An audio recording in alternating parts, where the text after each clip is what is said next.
मैं खुद हमने देखा अभी आकर के, कमिश्नर भी गए थे हमारे साथ, आर्किटेक्ट प्लानर भी थे। जो एक बिल्डिंग है हमारे जो टूरिज़्म इंफॉर्मेशन सेंटर का, उसका अपर फ्लोर है, वो आज से नहीं, वो लगभग 3 से 4 साल पहले खाली हो चुका था। उसको खाली कराया हुआ है ऑलरेडी, पहले से खाली हो। स्टेट लाइब्रेरी वहाँ पीछे शिफ्ट होगी तो वो उतना ही है जितना पहले था। और आज के डेट में वो अगर आप उसको विज़िट करेंगे, हमने जो खुद जब पर्सनली विज़िट किया तो जिस तरह की सोशल मीडिया पे अफवाहें उड़ाएगी वैसा तो कुछ भी नहीं है। और वही मेरा निवेदन है कि शहर का एक जिम्मेवार नागरिक की तरह होने के नाते हर आदमी का एक कर्तव्य बनता है कि हम अपने शिमला के बारे में और उसकी सुंदरता और उसकी जो गौरवमय इतिहास रहा है शिमला का, उसके बारे में हम इस तरह का कोई अफवाह ना उड़ाएं जो शिमला को नुकसान कर सके, उसके टूरिज़्म को नुकसान कर सके, उसकी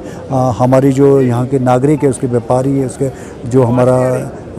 यहाँ का इतिहास रहा वो उसको नुकसान ना पहुँचे। वहाँ का दौरा देखिए, मैं एडवांस स्टडीज़ अपने साथी हमारे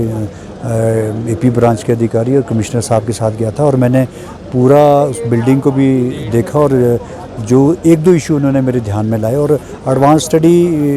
बिल्कुल ठीक है और उसको कोई ऐसा नुकसान नहीं हुआ। और देश की बहुत बड़ी धरोहर है और शिमला की भी धरोहर है। और जहाँ तक उन्होंने, बल्कि उनका एक एडवांस एक काम चल रहा है, उनका लगभग 68 करोड़ रुपीज़ का उन्होंने टेंडर भी किया, जो उनका रूटीन का एक प्रोसेस होता है। और मैंने 1-2 इशू उन्होंने मेरे ध्यानात लाए हैं, जो कि एक पेड़ का इशू है उनका, कि यहाँ पर 1-2 बड़े हैवी पेड़ है जिससे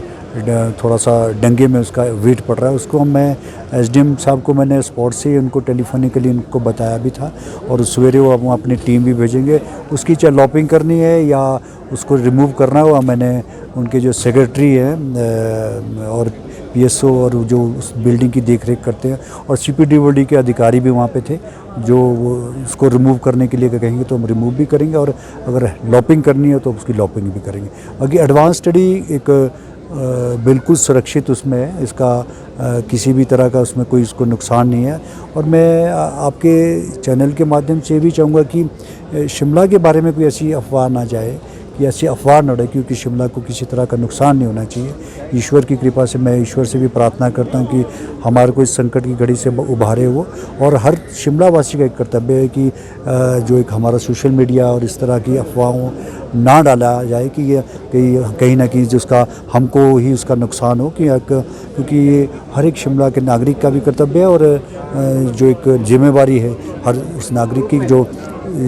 जिस तरह की अफवाहें या कोई मकान गिर रहा है या बिल्डिंग गिर या पेड़ गिर रहा है, इस तरह का अफवाहें नहीं पड़नी चाहिए। सर, एक